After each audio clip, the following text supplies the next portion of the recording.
चित्रगोष्ट. गोष्टीचे नाव चतुर मुलगा आणि फुगे. एक वडील फुगेवाल्याकडून आपल्या मुलासाठी खूप सारे रंगीबेरंगी गॅसचे फुगे विकत घेतात. मुलाचे वडील ते सर्व फुगे एकत्र बांधून आपल्या लहान मुलाच्या हातात देतात.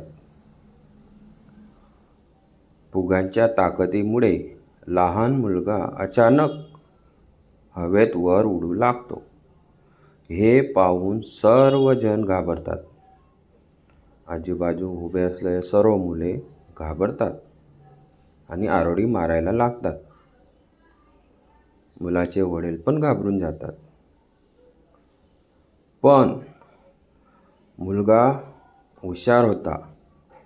मुलगा न घाबरता त्याने आपल्या जवळील टाचणीने एक एक करून फुगे तो फोडू लागला. मग काय, एक एक करून फुगे फुटल्यामुळे हवेचा दाब कमी झाला आणि मुलगा हळूहळू खाली येऊ लागला.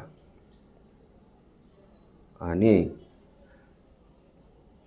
त्या मुलाला सुरक्षितपणे वडिलांनी आपल्या हातात झेलले आणि सर्व मुले आनंदाने टाळ्या वाजवू लागतात. तर मुलांनो, या गोष्टीवरून आपल्याला काय शिकायला मिळते? की संकटाच्या वेळी घाबरून जाऊ नये व शांतपणे आपल्या बुद्धीचा वापर करावा, ज्यामुळे आपण संकटातून वाचतो. गोष्ट संपली.